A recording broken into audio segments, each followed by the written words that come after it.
আসসালামু আলাইকুম রহমতুল্লাহি ওয়া বারাকাতুহু। আজকে আপনাদের সাথে এমন একটি গল্প শেয়ার করব যে ঘটনাটি আমার নিজের চোখে দেখা এক ঘটনা, আর ঘটনাটি ঘটে আমার পরিবারের সাথেই। চলুন ফিরে যাই ঘটনায়। সেই দিন রাতে আমার বাবার সাথে কি হয়েছিল। আমার বাবার অভ্যাস ছিল সবসময় রাতে বাড়ি ফেরা। উনি সবসময় রাত্রে লেট করে বাড়ি ফিরতেন। একদিন রাতে অনেক বৃষ্টি হয়, যার কারণে উনি আরো রাত্রে লেট করে ফিরেন। প্রায় 2টা থেকে 3টার সময় উনি বাড়িতে ফিরেন। বাড়িতে ফিরেই সবসময় উনি তো দরজায় ঠুকঠুক করেন, কিন্তু ওই দিন উনি ঠুকঠুক না করে ভাতের বাটিটা এমনভাবে ঢেল করছেন, ডিরেক্ট আমাদের ঘরের টিনের চাল ছিদ্র হয়ে আমাদের রুমের ভিতরে পড়ে বাটিটা। তারপর মা ভয় পেয়ে উঠে দরজা খুলে দেয়, দেখে বাবা মায়ের দিকে অগ্নি দৃষ্টিতে তাকিয়ে আছে। মা তখন জিজ্ঞাসা করে, তোমার কি হয়েছে, এমন করতেছো কেন? বাবা কোনো উত্তর দেয় না। বাবা কোনো উত্তর না দিয়ে ডিরেক্ট রুমের মধ্যে প্রবেশ করে উল্টা হয়ে শুয়ে পড়েন। তারপরে মা বারবার জিজ্ঞাসা করতেছিল, তোমার কি হয়েছে, আজকে তুমি এমন করতেছো কেন? বাবা শুধু মায়ের দিকে অগ্নিদৃষ্টিতে তাকিয়েছিলেন, আর কিছু বলে নাই। তারপর হুট করেই দেখি বাবা উঠে এমন ভাবে দৌড় দেয়, ওনার গায়ে এতটাই জোর আসে, আমাদের বারান্দার গেটটা উনি এক ঘুষি মেরে একদম ভাঙ্গে উড়াতে আমাদের ওইদিকে বিল আছে, বিলের দিকে দৌড় দেয়।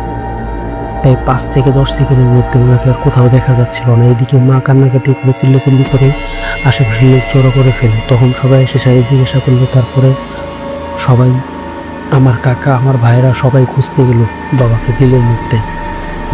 অনেক খোঁজাখুঁজি করে কেউ তাকে পাচ্ছিল না, বাবাকে কেউ খুঁজে পাচ্ছিল না। তারপর সবাই ফিরে আসতেছিল। এইদিকে আমার কাকা এবং আমার আরো 2 কাকা, আব্বার চাচাতো ভাই, তারা বিলের বট গাছ আছে আমাদের ওইদিকে একটা, ওই দিক থেকে খুঁজে আসতেছিল।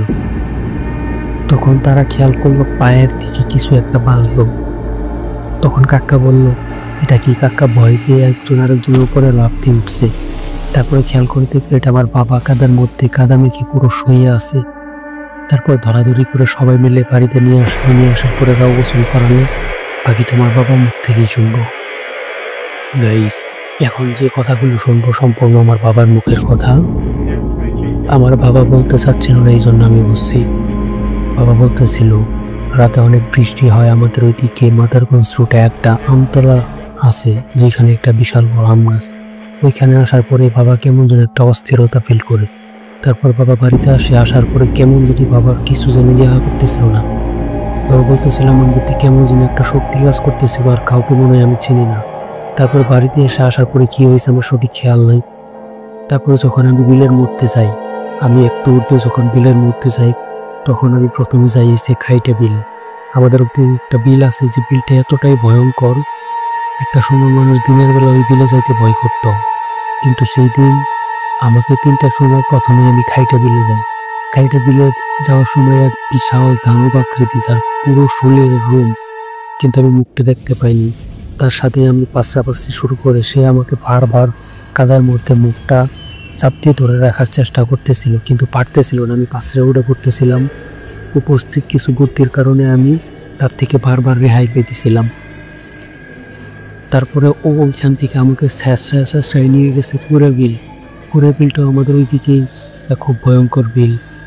সেইখানে যাই তার সাথে আমার অনেকক্ষণ পাশাপাশি হয়। একসময় ও আমার সাথে পেরে উঠতেছিল না। আমার কিছু উপস্থিত বুদ্ধি, আমার মাথায় কিছু জানা ছিল, যার কারণে ও আমার সাথে পেরে উঠতেছিল না। তারপরেও আবার স্যাঁচড়ায় নিয়ে আসা হয়েছে আমাদের ওইদিকে বরপাগার নামে একটা পাগার আছে, গ্রামের ভাষায় আমরা ওটাকে পাগার বলি। সেই পাগার হচ্ছে পুরোটা এঁটেল মাটি।